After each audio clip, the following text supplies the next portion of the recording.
Buenas familia, ¿qué tal? Un día más. Hoy estamos aquí con Juli García. Juli, bienvenida al vestuario. Hola, muy buenas tardes. ¿Qué tal, Juli? Bien, muy bien, con mucho trabajo, pero contenta, la verdad. Muy bien, la primera pregunta que hacemos siempre a nuestros entrevistados o entrevistadas, en este caso, es ¿quién es Juli García? Que nos pueda explicar quién es un poquitín para que te conozca nuestra gente del vestuario. A ver, sobre todo soy una apasionada del fútbol. Tengo no quiero decir la suerte porque me ha costado lo mío, pero vivo el fútbol como mi profesión y mi pasión a la vez. Al final he sido jugadora, me considero aún entrenadora, aunque no estoy directamente en activo. Intento ayudar a futuros entrenadores y entrenadoras a formarse dentro de la Federación Catalana de Fútbol. Y también después, ahora mismo también hace, creo que ya va a hacer 5 años, que analizo equipos de primera división, de juvenil división de honor, femenino, un poco todo, ¿no? Por tanto, soy eso, una apasionada del fútbol, podríamos definirlo como una friki total.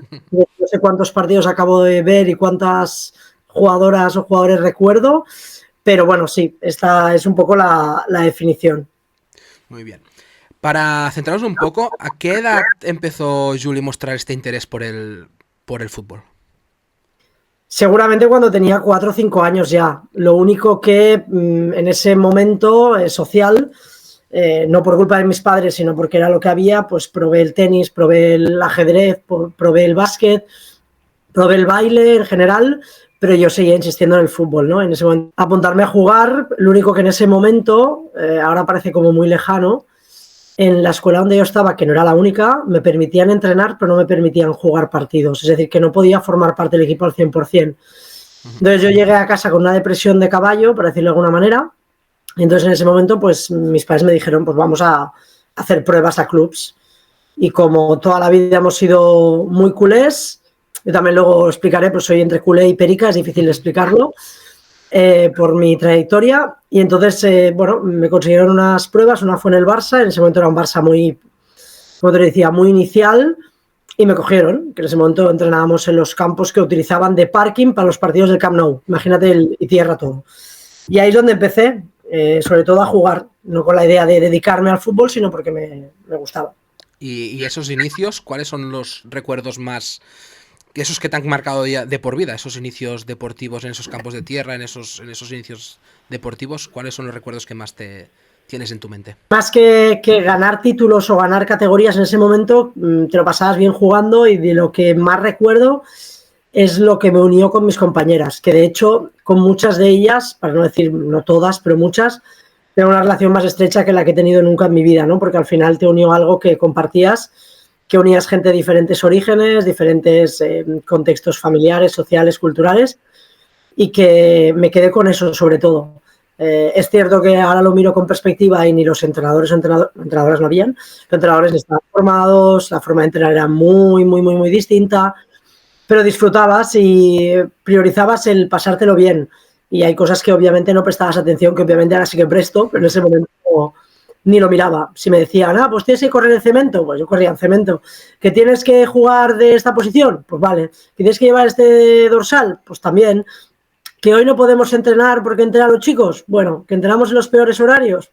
Pero en ese momento querías jugar y ya está. Claro. Y llevabas una camiseta de segunda mano con el escudo planchado, te da igual. Representabas, entre comillas, a una peña adjunta al Barça, porque no éramos Barça, Uh -huh. y nos lo pasábamos bien jugando y ya está. No mirábamos más allá. Una de las cosas que los que hemos estado metidos en el mundo del fútbol es eso, ¿no? Quizá el buen ambiente o las grandes amistades que se forjan dentro de un vestuario, ¿no? Sí, totalmente. Yo creo que al final mi recuerdo siempre es que tengo mucha más conexión, y creo que no soy la única, con las compañeras que tuve. Te hablo de cuando yo tenía 13 años, que ya Uh han -huh. pasado unos años, o 12 o 8, que con las que quizá he compartido 10 o 12 años en la escuela. Es decir, que ese punto de compartir una pasión más allá de, no quiero decir una obligación, pero sí un deber Uh -huh. académico, yo creo que te une mucho más. Mucho más. Sí, sí. Comentas o nos comentabas antes al inicio que estuviste en un Barça muy amateur. Ahora vemos al Barça siendo lo que es, ¿no? El actual campeón de la Women's Champions League. Pero tú estuviste en esos inicios, ¿no? En el que era muy, muy, muy precario, muy amateur. Todo y eso, ¿cómo fue ese paso para Julie de acceder a lo que es llevar el escudo del Barça, ¿no? Llevar el escudo de uno de los equipos más grandes del mundo. Al final, claro, yo no había formado parte nunca de un equipo, y claro, saltar al Barça, es verdad que cualquiera puede decir, ostras, saltas al Barça, pero es verdad que era un Barça que es lo que comentas. Era un Barça seguramente muy precario, que aún no se había luchado por intentar esa igualdad de acceso al menos o de recursos, que realmente habían 4 equipos contados, 3 contados, que se mezclaban mucho las edades, que luego las propias categorías de la federación también estaban estructuradas así.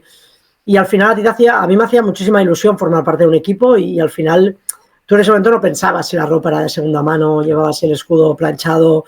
Lo único que sí que cuando ya fui creciendo, ya no cuando tenía 8 o 9 años, que ni le das importancia, pero cuando ya tenía 12, 13, 14, 15, ya te das cuenta de que, ostras, ibas a una merienda y hablaban solo en masculino y estaban allí pues 100 chicas, ¿no? O las que fuéramos. Que luego...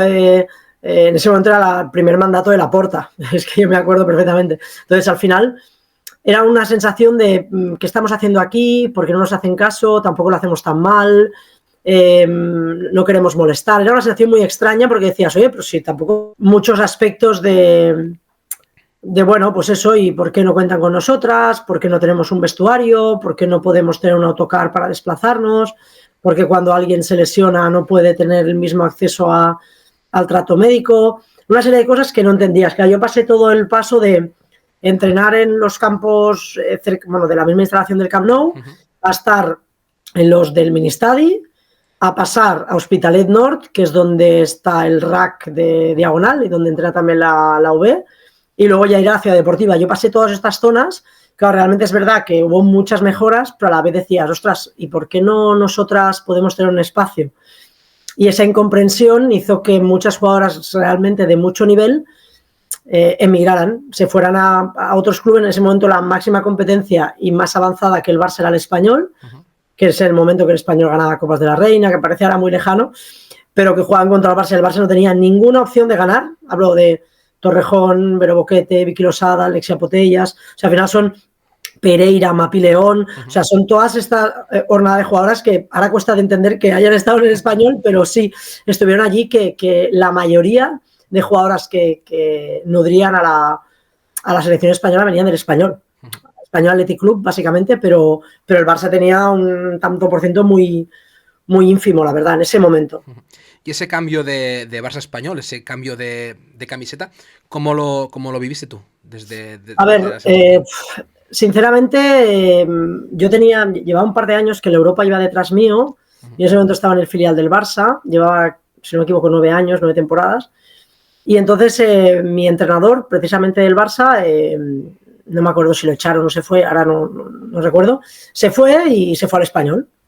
Y en ese momento, pues, quiero decir, tuve la suerte o no la gran suerte de que fueron muy honestos conmigo en el Barça y me dijeron, mira, llevaban años diciéndome que iba al primer equipo, que tendría mi papel, y llega un momento a final de temporada, yo con toda la ilusión del mundo el año que viene estaré allí, aunque sea para calentar el banquillo, y me dijeron que no, que habían incorporado a un par de jugadoras, que tendrían un papel importante, que no tendría opciones, y como, voy a decirlo así, claro, me invitaron prácticamente a salir, ¿no?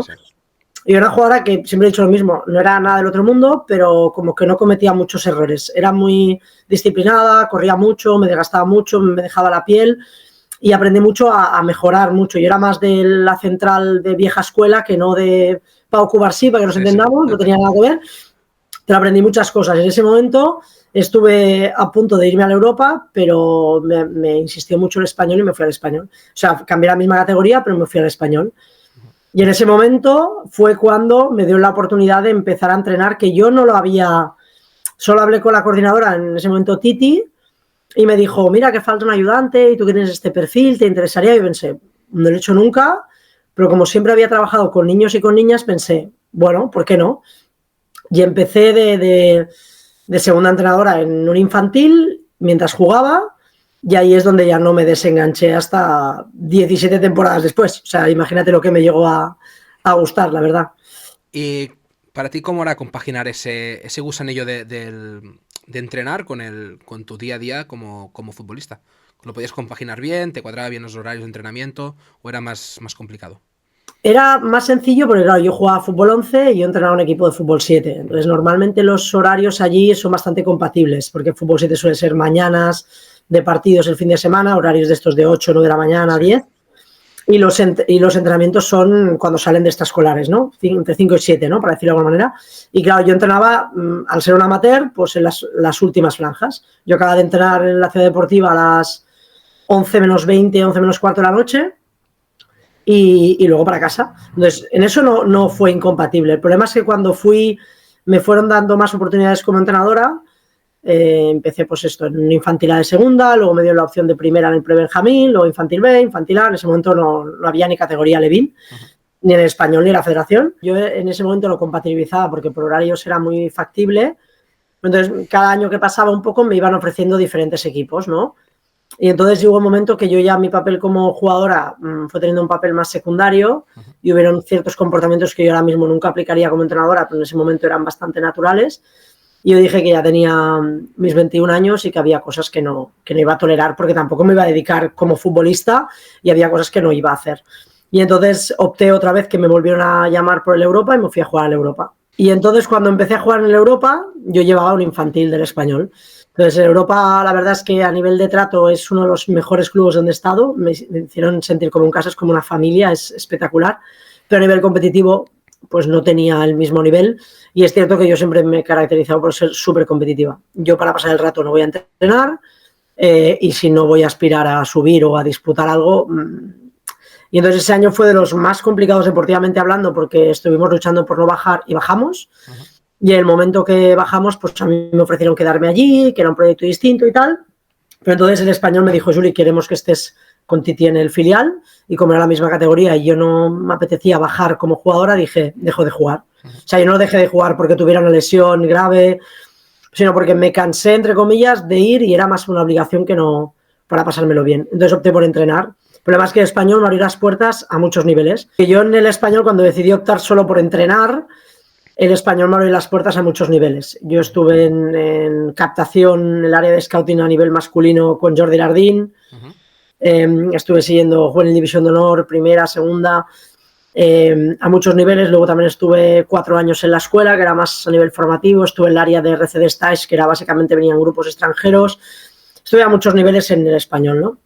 Y hubo un momento, pues eso, que estuve, no sé si fueron 4 años en el filial, que uno de los recuerdos más bonitos es que conseguimos la segunda liga en toda la historia que llevaba el filial del femenino. Estuvo muy bien.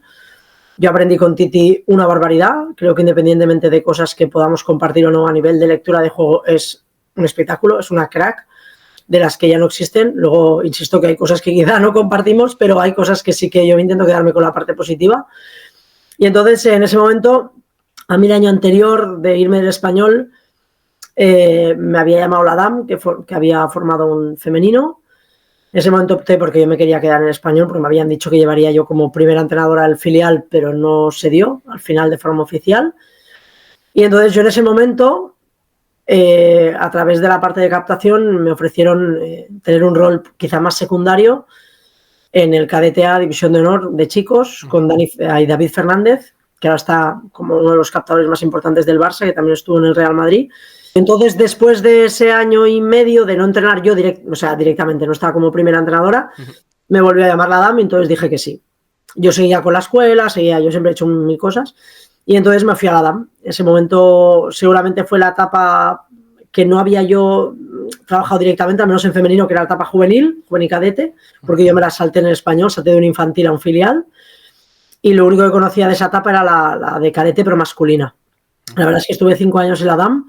Seguramente es uno de los clubes donde he crecido yo más a nivel personal y profesional y me trataron y fue una pasada. Es decir, lo que aprendí allí, yo tuve la suerte de tener a Laia Parera, que está en el Atlético de Madrid B, a María Pérez, que está en el filial del Barça, a Adri Ranera, que está en el filial del Barça, a Nuria Pont, que está en el C del Barça, a Julia Serrat, que está en el primer equipo del Español. O sea, tuve muchas jugadoras que en ese momento hicimos una buena captación. Lo bueno de la DAM, aparte de que hicimos un hito histórico que nadie en la etapa juvenil cadete había ganado Liga y Copa el mismo año salvando el Barça, sí.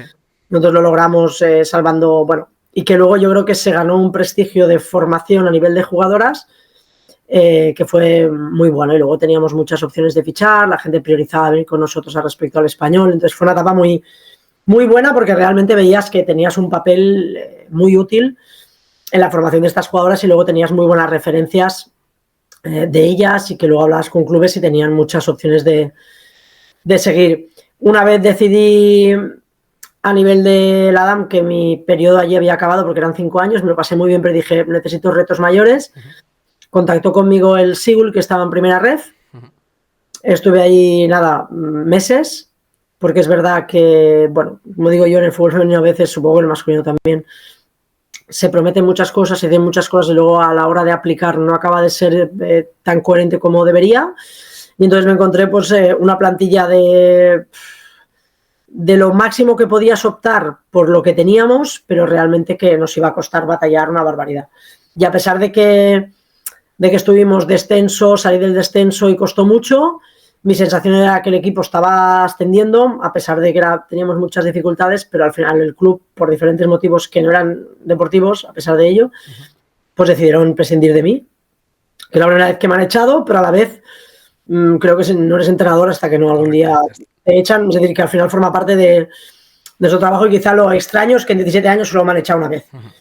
Entonces, después de esto, que tuve una etapa muy complicada porque en mi vida me había pasado, nunca me habían echado de ningún lado, ni trabajo, ni entrenadora, ni nada, pues me dio la oportunidad de estar en Tarrasa, que me dio la opción de coordinar toda la sección, que eran 13 equipos. Yo había hecho algunos trabajos de coordinación, de apoyo a coordinaciones, o en la Fonsanta, o en Pallejà, o el mismo Español, pero no de primera línea. Y la verdad es que fue un año muy complicado a nivel de trabajo porque fue una barbaridad, pero gané muchísima experiencia, la verdad es que no me arrepiento para nada. Y llevé el primer equipo y a pesar de muchos problemas nos metimos en el playoff sin opciones a subir, pero estando allí. Luego me ofrecieron renovar, pero decidí que me iba demasiado mi vida personal porque no tenía tiempo y dije, no es mi opción. Y a partir de ahí pues me llamó el Sant Cugat y era una opción que podía compatibilizar con otros trabajos y dije, bueno, y la verdad es que me lo pasé muy bien al inicio, pero luego vi lo mismo, que me habían dicho una serie de ítems que no se iban a la práctica, entonces como que dije, me sabe muy mal ser sincera, pero creo que yo voy en una línea y el resto del club, jugadoras, todo va en otra, y creo que aquí la que no estoy donde debo soy yo.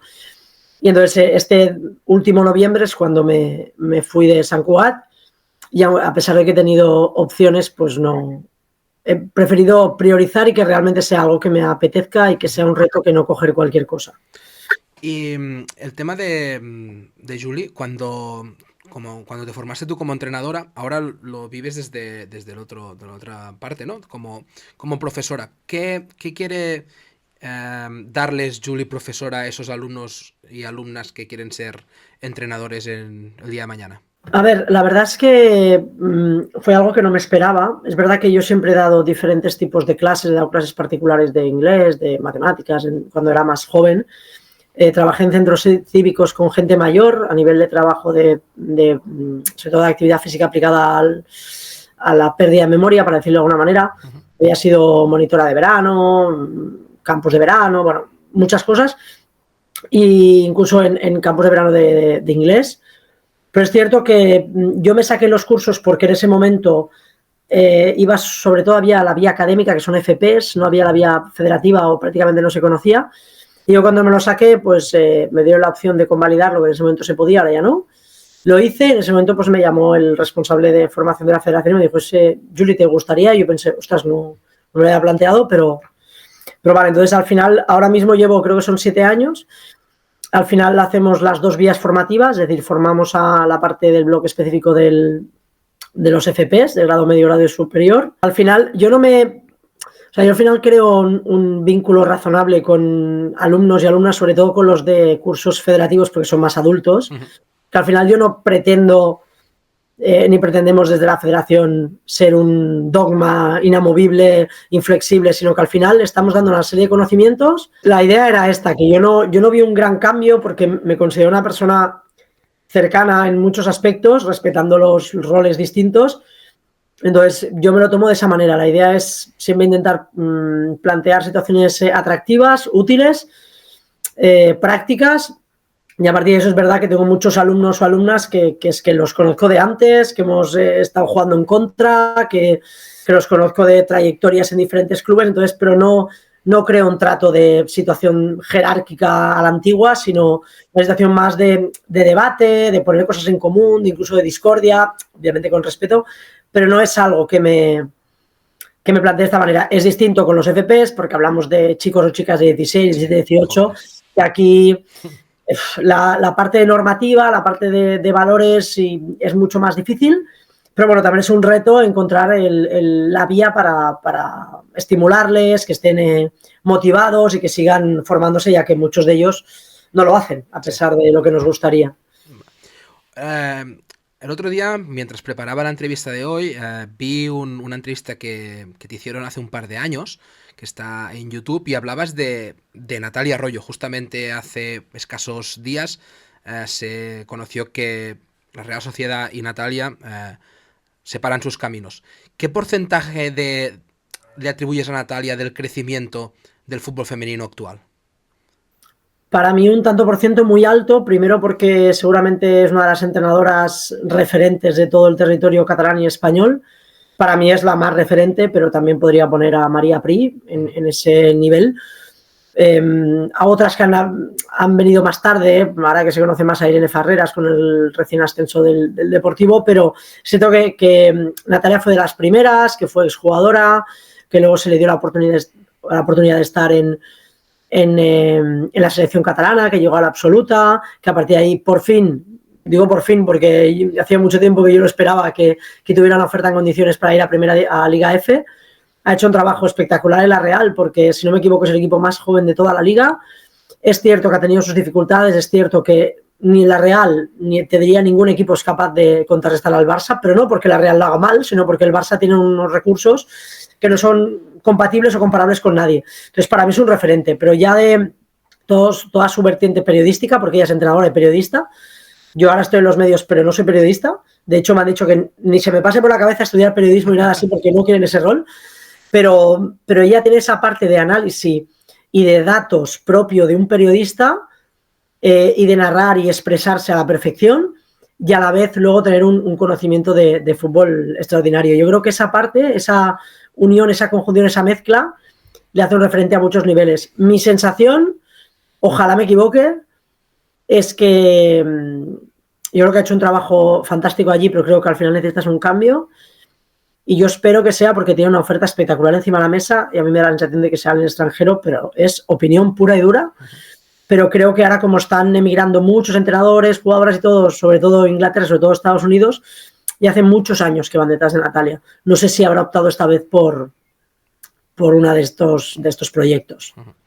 Hablando de lo que comentabas de la Natalia periodista también, en este caso, y tal, llegamos a tus inicios. Juli, ¿cómo son tus inicios en el mundo de la radio y la televisión, comentando y analizando y narrando partidos? A ver, yo es que es lo que te digo, ahora que me has dicho lo de Natalia, claro, ella fue la que me abrió un poco la puerta para entrar en este mundo. Es decir, las dos hicimos el curso nacional de entrenadoras. Cuando ella estaba acabando, yo la estaba empezando, porque lo hicimos las dos en 2 veranos de estos intensos de no tener tiempo para nada. Y entonces ella me dijo, mira, es que están acabando este verano hay un campeonato europeo, sub-19, va a la selección española, que tú las conoces a todas, que no sé qué, tú te verías, te gustaría, yo es que no puedo por incompatibilidad de horarios. Y dije, hombre, yo encantada, pero claro, yo no he comentado nunca nada. Entonces empecé en Teledeporte con ese campeonato. Y a partir de ahí estuve en una tertulia de un programa que ahora ya no está en Televisión Española, que era Smartcast. Luego allí, cuando daban la Liga F en Televisión Española, en Teledeporte, lo hice allí. Cuando ya compró los derechos Media Pro, bueno, hubo muchas historias.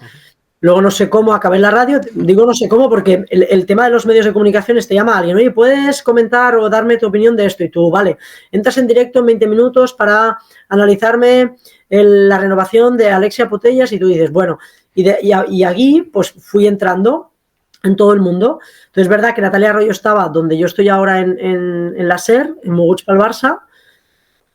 También estaba Jordi Ferrón, que también estuvo en Español, Sigul, ahora está en Japón. Entonces, y empecé allí, y ahora llevo 3 años en Cadena SER, y hace, yo creo que 1 año y medio que empecé en Sport 3, de forma más puntual, porque está Danae Boronat, está Mireia Vera, está, bueno, mucha gente, pero es verdad que es un mundo que yo desconocía a nivel interno, que para mí es muy reconfortante, porque es verdad que como yo soy tan friki del fútbol, aunque no tenga que ver un partido, lo acabo viendo. Sí. Es decir, tuve la oportunidad de ayer ver el... ¿Ayer fue? No, el anteayer, pues el Dortmund PSG. Lo vi y luego me llama al día siguiente, Juli, ¿harás la vuelta en tal? Y yo, pues vale, pero yo lo iba a ver igual. Entonces, ahora no me cuesta ver un partido sin analizarlo. Es decir, soy muy de imágenes, me acuerdo de muchas jugadas, luego siempre, obviamente, utilizo alguna estadística, algún dato que me pueda ayudar. Y recuerdo, tengo mucha memoria, pero a la vez tengo un registro de datos que me ayuda a todo eso. Pero al final no tienes para mí la misma tensión o responsabilidad que llevar un equipo. Correcto. Aparte de que cuando acabas la transmisión, entre comillas, te vas a casa, ya está. Pero cuando acaba un partido, si has perdido, si has ganado, si has sacado a esta, si has sacado la otra, si habías planteado bien el partido, quién es el siguiente rival, el siguiente entreno, esta que te llama que no puede, la otra que no sé qué, el cuerpo técnico, el coordinador, no tienes, o sea, no tienes horario. En cambio, la transmisión tienes esas horas, las horas que utilices de preparación o de visionado, de repaso de partidos, pero ya está. O sea, al final, me sabe mal decirlo así de claro, pero si ganan o pierden, no te sientes tú responsable a pesar de que quieras que gane este o el otro, ¿no?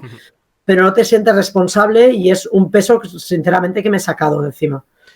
Una de las cosas que te quería preguntar, Julie, es en Inglaterra, si no me equivoco, hay varios programas o uno bastante famoso en el cual se analizan los partidos de la liga inglesa femenina, pero a nivel de lo que podríamos decir aquí en España de un día después o un programa post de domingo.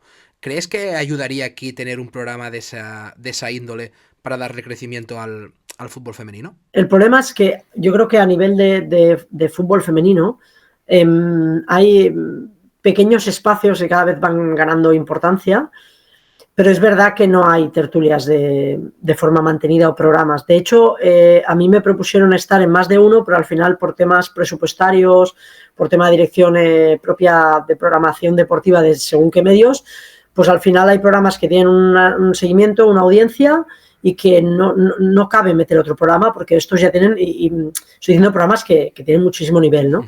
Yo creo que estamos ganando poquito a poco ese espacio.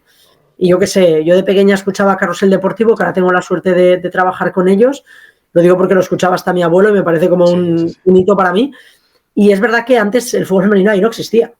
Y ahora existe. Y ahora comentan que si la Copa de la Reina, que si los partidos pre-Eurocopa, que si un partido de liga importante o más de uno. Entonces yo creo que tenemos que tener, ya sé que cuesta, pero la cosa está avanzando, solo que a un ritmo más bajo de lo que nos gustaría. Pero yo soy de ver el vaso medio lleno a medio vacío.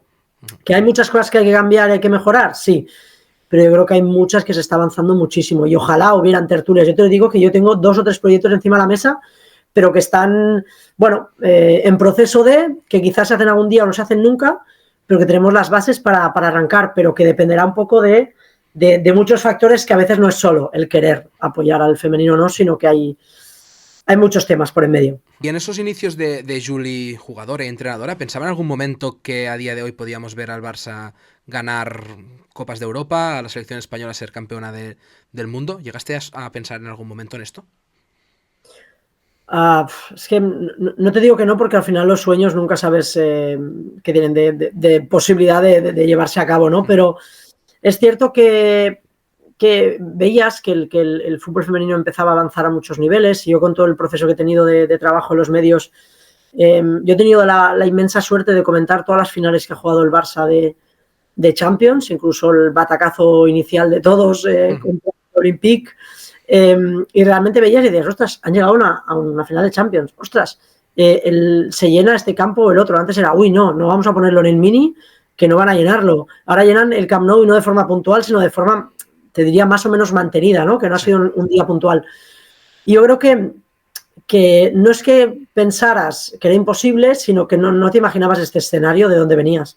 De hecho, yo lo he compartido con muchas compañeras que jugamos en su momento, y al ver el Barça levantar la primera Champions femenina, estábamos llorando de la emoción, porque al final era muy difícil anticipar y que no las que éramos de esta época, digo éramos, pero podemos ser chicos, es igual, los que participaban, nos emocionamos mucho porque al final decías, ostras, creo que me siento como un poco partícipe de todo este proceso que al final quien lo ha conseguido es el Barça, como si lo hubiera conseguido otro estaríamos en las mismas. Y claro, yo conozco a Alexia Putellas desde que tenía 4 años, yo vi el debut en Fútbol 11 de Vicky Losada, o sea, he tenido la suerte o la retirada de Torrejón de la Española o de Silvia Mesegué, entonces yo podría pensar, que me lo ha preguntado mucha gente, ostras, ¿no te gustaría haber vivido esta época como jugadora? Yo me siento afortunada por vivirla a cualquier nivel y aparte dedicarme a ello. Entonces, yo creo que te sientes partícipe y que no, yo en mi vida hubiera imaginado que el Barça levantaría una Champions, pero en femenino, pero tampoco imaginaría que llenarían un Camp Nou, no porque las viera incapaces, sino porque estábamos tan lejos de donde veníamos que simplemente con que nos dejaran una camiseta que fuera para estrenar ya era un gran mérito, o nos pusieran a tocar, o nos invitaran a merendar. Entonces, claro, como venimos de unos, no digo mínimos, sino que no había ni mínimos garantizados, me parece eso una barbaridad. Entonces yo compro entradas aunque sepa que no voy, solo por colaborar, luego las reparto donde sea, porque tengo esa, voy a decir, buena y mala suerte de comprar entradas y luego tener que darlas, porque luego me toca trabajarlo, pero yo creo que esa parte es espectacular y cualquier persona que haya sentido el fútbol, por poco que sea, como jugadora o a cualquier nivel, tiene que estar orgullosísima, sea del club que sea. Totalmente. Vamos a pasar a la última pregunta antes de pasar a la parte final del programa con las preguntas típicas, Juli. Y es que cómo ves el futuro del fútbol femenino a corto y medio plazo. A ver, a nivel catalán-español creo que está avanzando, pero que creo que hay mínimos que no se están... El problema del fútbol para mí femenino aquí es que está avanzando de forma heterogénea y desigual. Es decir, hay áreas del fútbol femenino que han crecido muchísimo. Creo que hay muchos clubes que... O sea, ahora tienes mucha oferta de clubes donde jugar, que hay muchísimas categorías, que hay una reestructuración por parte de la Federación Catalana y Española que está muy bien. Hay gente que diría que es tardía, yo creo que, bueno, al final sigue su ritmo. Después, a nivel de la propia estructura de clubes, a nivel de fútbol base también se está evolucionando, la formación de entrenadores y entrenadoras también, pero es cierto que hay niveles que aún falta mucho. Y una cosa es que tengas femenino y la otra es que creas en el femenino y pongas todo de tu parte. Creo que ya no hay vuelta atrás, es decir, que estoy muy convencida de que esto solo tiene opciones de ir hacia adelante. El problema es que el ritmo y los timings serán más lentos de los que nos gustaría. Yo empezaría por garantizar un mínimo a las futbolistas profesionales, a pedir un mínimo de ética profesional, de, yo qué sé, de políticas corporativas internas de los clubes a nivel de protección de menor, de cómo contactar para fichar, no sé, muchas cosas que cambiaría, pero yo creo que irán evolucionando, pero sí creo que ahora ya no hay vuelta atrás. Se ha dado un punto de inflexión que todo irá hacia adelante y lo único que auguro es que cada vez tendremos más presencia femenino y que ha venido para quedarse. Sin duda alguna, y es lo que esperamos, que tenga un crecimiento correcto y que se pueda dar muchos más éxitos para todo el fútbol femenino. Juli, vamos a pasar a las últimas preguntas ya, a lo que dictaminó nuestro amigo Rafa Roldán, entrenador del Linköping sueco femenino en el primer episodio, como el salseo del vestuario, ¿vale? Son las últimas 8 preguntas, las 5 típicas, más las 3 últimas para cerrar antes de que puedas cerrar el programa de hoy. La primera es la siguiente. ¿Cuál es el contacto más famoso que tiene Juli en su teléfono? Pues seguramente Alexia Putellas. La reina. Podría decir Aitana, pero para mí es más referente porque he seguido mucho más Alexia desde sus inicios. Pasamos a cuál es tu ídolo o ídola deportivo. Carles Puyol, de toda la vida. No puedo evitar tener un referente masculino de donde venía yo. Eso no puedo evitar. ¿Con quién intercambiarías tu camiseta al finalizar un partido? Si tuviera la oportunidad de cruzarme con él en ese momento sería Steven Gerrard, que para mí es para mí era mi ídolo extranjero, entre comillas, desde muy pequeñita. Y al final, ¿y con quién se iría Julia a tomar unas cervezas o unos vinos? Yo seguramente con Mapi León, me parece súper divertida, aparte de ser un ídolo a muchos niveles. Y si te has fijado, ya he nombrado a 2 centrales, no lo puedo evitar, es origen y ADN propio. Ha salido en alguno de los programas también Mapi para ir a tomar cañas, ¿eh? Creo que la gente nos lo pasaríamos bien con unas cañas con Mapi. Vamos a pasar a cómo sería el futbolista o la futbolista ideal de Juli, ¿vale? Voy a darte unos rasgos y me dices quién te encaja mejor allí, ¿vale? Empezamos por el cabezazo. O sea, a nivel de cabeceo de cabeza, ¿con Sí, quién me quedaría? sí. Uh, Puede ser actual, puede ser ya retirado, puede ser lo que quien creas que encaja mejor allí. chicos, chicas, igual. Sí, sí, sí. Ostras, a nivel de cabeceo es que hay muy buenos rematadores. Quizá me quedaría con Sergio Ramos, sinceramente, por ejemplo. Vale. Pasamos al liderazgo.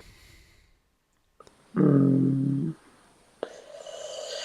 Puedo decir muchos, pero me voy a quedar, por ejemplo, con Amanda San Pedro, por ir cambiando de equipos. Me parece una líder nata a muchos niveles, tanto en club como cuando estuvo en selección. Una auténtica referente de la verdad, Amanda. Pasamos a pierna derecha. A ver, vamos a ver. Sí, claro, hay tantos jugadores y jugadoras. A ver, déjame pensar. Le da con las dos, pero es de actualidad. Me quedaré con una Valle. Me parece un espectáculo. Y más por también dominio de las dos, sobre todo. Pero bueno, si no, Graham Hansen también me vale. Uf, Quedo vaya, con. vaya dupla, ¿eh? Vaya dupla. ¿Y la pierna izquierda? ¿A quién se la damos? Mm, Pierna izquierda. No hay tantos zurdos y zurdas. A ver, déjame pensar. Es igual, ¿no? Chicos o Sí, sí, chicas. sí. A ver. Mm, Tenía muy buena pierna a pesar de que el rendimiento no fue muy alto. Y aparte tuve la suerte de jugar con ella. Con Leila Ouahabi, Mm, que el City tenía tiene una pierna espectacular. Vamos a quedarnos con Leila, va. muy bien. Pasamos a la definición. Raúl González Blanco. Cambio radicalmente, pero para mí no es referente, para meterlas todas. Sí, sí. El pase. Um, Pase. Uh, es que hay muchos. Me voy a quedar con Rodri, Muy bien. actual de española. El coraje. Coraje. Mm, Cambio radicalmente, ¿eh? Jesús Navas, Muy bien. por Y, ejemplo. sí, sí. Y para terminar ya, la velocidad. Es que aquí me iría lo fácil, que es tirar por Mbappé. Pero yo soy de las que si la velocidad no se pone a favor del juego colectivo, y en este caso tengo mis dudas. Pero sí, voy a poner Mbappé, va. Bueno, mira, voy a cambiar. Para no ponerlo de. Voy a poner Jadon Sancho, que ahora está muy de moda y me gusta mucho. Aquí nos han llegado a decir hasta Yaya Touré la velocidad de ejecución de las acciones. Sí, también.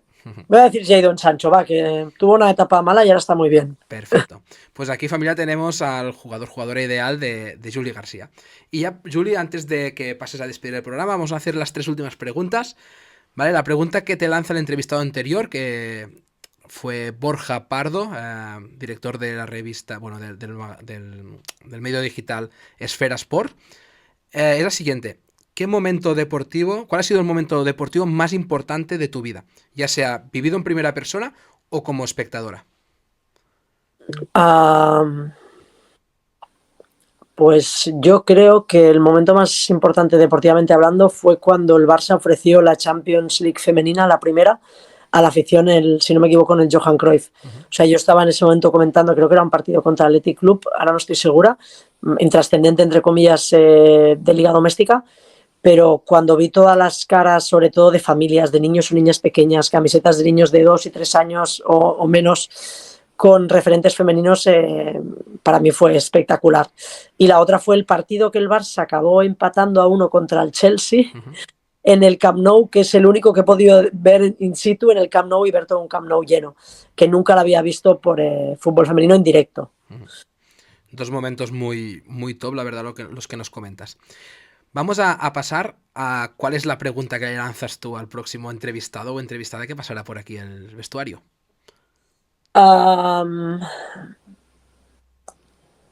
Sinceramente me gustaría saber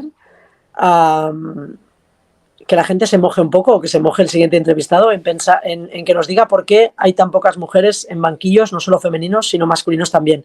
Porque es muy fácil tirar de tópicos, pero creo que hay algo bastante más profundo en ello, la verdad. Muy buena pregunta que se la lanzaremos al próximo invitado o invitada que pase por aquí el vestuario.